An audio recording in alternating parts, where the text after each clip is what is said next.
तो good morning बच्चों। आज की जो वीडियो बना रहा हूँ मैं वो बना रहा हूँ स्टैट के चैप्टर नंबर 1 के ऊपर इंट्रोडक्शन जो है। अब बिल्कुल ध्यान से एक एक चीज़ों को फिर से वही बेसिक से समझेंगे कि है क्या। तो पहला टॉपिक है अपना व्हाट इज स्टैटिस्टिक्स, यानी एक्चुअली में हमारा जो सब्जेक्ट है वो स्टैटिस्टिक्स है। तो भैया चैप्टर को पढ़ने से पहले वो सब्जेक्ट क्या है उसको समझना ज़रूरी है। तो स्टैट होता क्या है, देखो मैंने साफ साफ मेंशन करा हुआ है कि statistics deal with collection, organisation, analysis, interpretation and presentation of data. अब सबसे पहले ये इतनी भारी भरकम जो शब्द लिखे हैं इसको समझते हैं कि एक्चुअली में ये है क्या। सबसे पहले समझेंगे कि डेटा किसे कहते हैं। डेटा का मतलब होता है एक्चुअली में जो हमारे पास कोई भी इंफॉर्मेशन अवेलेबल है। सपोज मैंने बोला कि मेरे पूरी फैमिली का एक महीने का खर्चा है 15,000 रुपये, तो ये 15,000 क्या है, मेरा एक डेटा है। जैसे मैंने बोला भैया करण जी आपके पापा की इनकम है 30,000 रुपये, तो ये एक डेटा है। यानी डेटा का मतलब मेरे पास कोई भी इंफॉर्मेशन एक पर्टिकुलर टाइम पे अवेलेबल है। अब सपोज देखो क्या चीज लिखी है मैंने, एक चीज समझो। सपोज ये पूरा का पूरा स्टैट का मीनिंग क्या है, स्टैटिस्टिक्स क्या होता है, इस एग्जांपल के थ्रू समझेंगे। यहां पे मैं आप लोगों से कॉपी कलेक्ट कर रहा हूं, कोई भी सब्जेक्ट की, माइक्रो स्टैट किसी की भी, तो मैं आप लोगों से क्या कर रहा हूं, कॉपीज को कलेक्ट कर रहा हूं। तो दिस इज कॉल्ड कलेक्शन, ठीक है। अब उसके बाद मैं क्या करूंगा, कॉपीज को कलेक्ट करने के बाद मैं डिसाइड करूंगा कि मुझे किसकी कॉपी पहले चेक करनी है। दिस इज कॉल्ड ऑर्गेनाइज करना। ऑर्गेनाइज करने का मतलब कि मैं अब 4-5 जितनी भी कॉपियां मेरे पास हैं उनमें से मैं ये डिसाइड करूंगा कि किसकी कॉपी मैं पहले चेक करूंगा। चलो मैंने ये भी डिसाइड कर लिया कि भैया मैं बीशु की कॉपी पहले चेक करूंगा, ठीक है। उसके बाद करूंगा क्या, then I will analyse your copies. अब मैं आपकी कॉपीज को देखूंगा चेक करते समय कि एक्चुअली में उसमें लिखा क्या है, यानी कोई फालतू की बात तो नहीं लिखी। यानी एक्चुअली में जो क्वेश्चन आपकी कॉपी में पूछा गया है उसी से रिलेटेड आपका आंसर होना चाहिए। दिस इज कॉल्ड क्या, एनालाइज करना। यानी 3 चीजें समझ ली, कॉपी कलेक्ट करना कलेक्शन, कौन सी कॉपी पहले चेक करूंगा ऑर्गेनाइजेशन, आपकी कॉपी को पढ़ूंगा, एनालाइज करना कि एक्चुअली में आप लोगों ने लिखा क्या है। अब इंटरप्रिटेशन क्या है, ध्यान से समझो। After then I will interpret your mistakes. अब एक्चुअली में एक बात बताओ, मैं जब आपकी कॉपी को देखूंगा तो टाइम पास थोड़ी कर रहा हूं कॉपी देख के, या मुझे मजा आ रहा है, ऐसा तो कुछ है नहीं। अब मैं आपकी मिस्टेक्स ढूंढूंगा कि कहीं कोई गलती तो नहीं करी आपने लिखते समय। चलो मैंने गलतियां ढूंढ भी ली, ठीक है। अब उसके बाद गलती ढूंढने के बाद जब मैं आपको कॉपी चेक करके रिटर्न करूंगा तब मैं वो गलतियां आपको क्या करूंगा, कॉन्वे करूंगा। कॉन्वे का मतलब आप लोगों को बताऊंगा, या फिर मैं ये कहूं आप लोगों को वो इंफॉर्मेशन प्रेजेंट करूंगा कि एक्चुअली में मेरे को आपकी कॉपी को पढ़कर क्या क्या समझ आया, क्या क्या मिस्टेक्स आपने उसमें करी है और क्या क्या तरीकों से आप उसको सुधार सकते हो, ठीक है। यानी कहने का मतलब है कॉपी कलेक्ट करना। यहां मैंने किस किस से कॉपी कलेक्ट करी, बसंत, करण, साक्षी, सिमरन, निष्ठा, बीशु। भाई कोई रह गया हो तो बुरा मत मानना, ठीक है ना। अब कलेक्ट कर ली मैंने तो दिस इज कॉल्ड कलेक्शन। अब उसके बाद ऑर्गेनाइज करूंगा कि किसकी कॉपी पहले चेक करनी है। अब ऐसा तो है नहीं भाई, मैं दुर्गा माँ तो हूं नहीं, मेरे 10 हाथ हैं कि सबकी कॉपी एक साथ चेक कर दूंगा, ठीक है। ऑर्गेनाइज कर लिया। अब उसके बाद आप लोगों की कॉपीज को मैं समझूंगा, पढ़ूंगा, एनालाइज करूंगा। एनालाइज कर लिया। अब उसके बाद मैं करूंगा इंटरप्रेट, यानी एक्चुअली में आप लोगों की उसमें क्या क्या मिस्टेक्स हैं। गलती ढूंढने के बाद आप लोगों को बताऊंगा कि भैया ये आपकी गलतियां हैं, आप इसको ठीक कर लेना। आ रही बात समझ में। यानी पहले डेटा को कलेक्ट किया जाता है, इकट्ठा करना, फिर उसको सीक्वेंस में लगाया जाता है, दिस इज कॉल्ड ऑर्गेनाइज करना। उसके बाद डेटा को क्या किया जाता है, एनालाइज किया जाता है, यानी समझा जाता है। इंटरप्रेट करने का मतलब समझने के बाद आपको एक्चुअली में समझ में क्या आया, दिस इज कॉल्ड इंटरप्रेट करना। उसके बाद जो चीज आपको समझ आई वो आप सामने वाले को क्या कर देते हो, प्रेजेंट कर देते हो कि भैया ये ऐसे होगा, ये ऐसे होगा। क्लियर है नहीं है। यानी एक चीज याद रखना, स्टैटिस्टिक्स में हम हमेशा न्यूमेरिकल डाटा की बात करते हैं।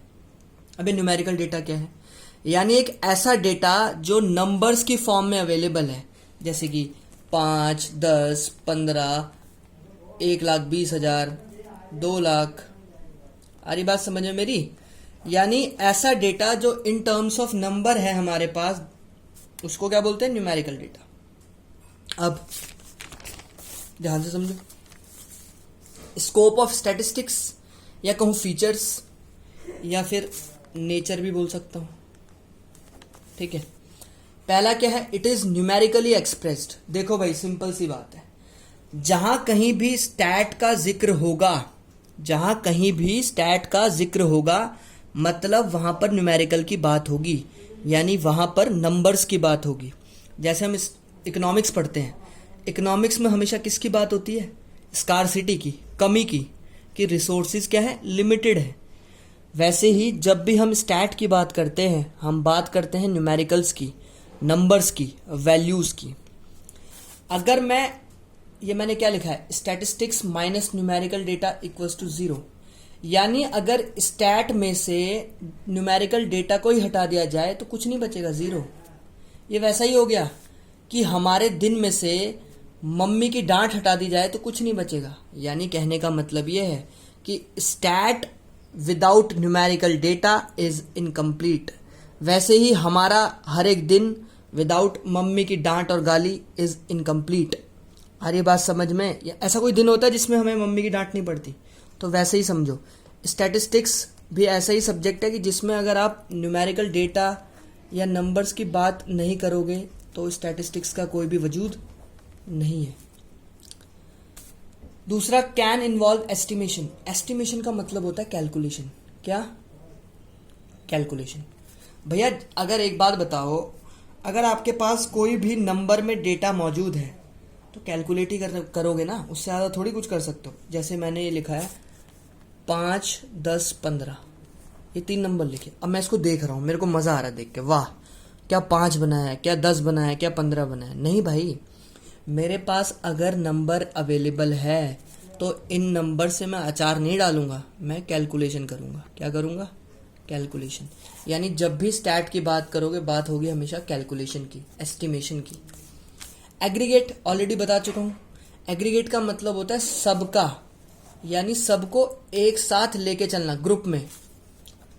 यानी हमेशा स्टैट में बात होती है एवरेज की। अब एक बात बताओ, अगर एग्रीगेट की बात होगी तो क्या मैं ये बोल सकता हूं कि जो स्टैटिस्टिक्स है वो मैक्रो इकोनॉमिक्स का पार्ट है? स्टैट में कभी भी इंडिविजुअल डेटा की बात नहीं होती, यानी निष्ठा की कितनी पॉकेट मनी है इसकी बात नहीं होगी। बात होगी कि क्लास 11th के बच्चों की पॉकेट मनी कितनी है, यानी हमेशा बात होगी किसकी? एवरेज की। एक जने के बारे में नहीं पूछा जाता।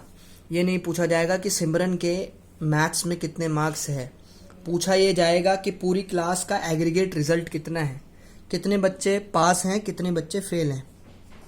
ठीक है। Systematic collection of data. अब कलेक्शन ऑफ डेटा, एक बात बताओ, डेटा ही कलेक्ट नहीं किया तो भैया कैलकुलेशन किसकी करोगे? है या नहीं है? मेरे पास कोई इंफॉर्मेशन ही नहीं है तो मैं कैलकुलेशन किसकी करूंगा?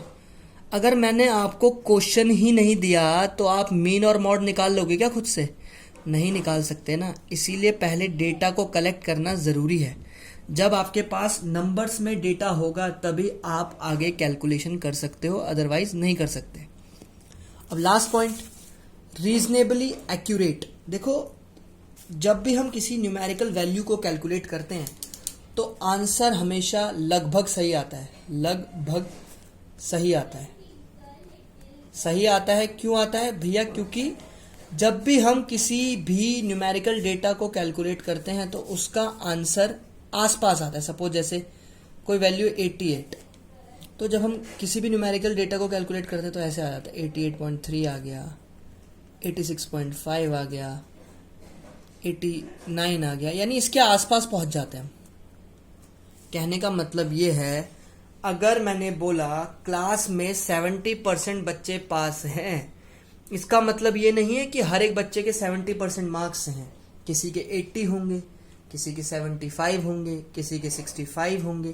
कहने का मतलब ये है कि स्टैटिस्टिक्स हमें रीजनेबली एक्यूरेट आंसर देती है, यानी सही आंसर के आसपास की वैल्यू बताती है।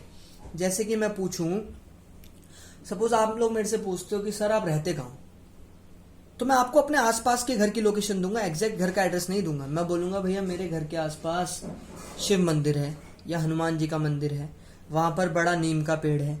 तो यानी मैं आपको आसपास की लोकेशन दे रहा हूं, अपने एग्जैक्ट घर की एड्रेस की लोकेशन नहीं दे रहा हूं। समझ रहे हो ना मेरी बात? यानी स्टैट हमेशा आसपास का वैल्यू देता है, एग्जैक्ट वैल्यू नहीं देगा। जैसे मैं बोलूं सपोज करण के 96% आए, तो मैं 96 ना बता के मैं बोलूंगा करण के जो नंबर है ना वो 90% के आसपास है। यानी मैं एग्जैक्ट वैल्यू ना बता के उसके किसकी वैल्यू बता रहा हूं, आसपास की वैल्यू। समझ रहे हो? और भैया कोई बुरा मत मानना इनमें से अगर किसी का नाम रह गया हो एग्जाम्पल में, ठीक है ना। बाकी अब जितना भी मैंने समझाया है, 2 टॉपिक और रह रहे हैं, वो मैं नेक्स्ट वीडियो बनाऊंगा, उसमें कवर अप कर लूंगा। उम्मीद करता हूं कि सारी चीजें क्लियर हो गई होंगी। अगर नहीं क्लियर हुई हैं तो ये आप लोगों की ड्यूटी बनती है कि मेरे से क्लास में डाउट पूछोगे कि सर ये समझ नहीं आया, मैं दोबारा समझा दूंगा। कोई टैक्स नहीं लगेगा, कोई आपसे पैसे नहीं ले रहा मैं। बस इतना याद रखना, मैं आप लोगों के साथ फुल कॉपरेट करके चल रहा हूँ, तो आप लोगों से भी यही उम्मीद करूंगा बदले में कि आप लोग भी मेरे साथ कॉपरेट करोगे, ठीक है ना। बाकी एग्जाम्स आने वाले हैं, अच्छे से प्रिपरेशन करो। कोई डाउट है मेरे से पूछो, मैं रिवीजन भी कराऊंगा, साथ में एक्स्ट्रा क्वेश्चंस और असाइनमेंट्स भी दूंगा। बस कंडीशन ये है कि मुझे हर एक बच्चे की एटलीस्ट बिजनेस और इकोनॉमिक्स में अच्छे नंबर चाहिए। अगर 30 नंबर का पेपर है तो कोशिश करो कि 20 से ऊपर तो हर किसी का है, ठीक है। और कोई डाउट होगा तो मेरे से क्लास में डिस्कस कर लेना, ठीक है। Okay, bye bye, take care, thank you.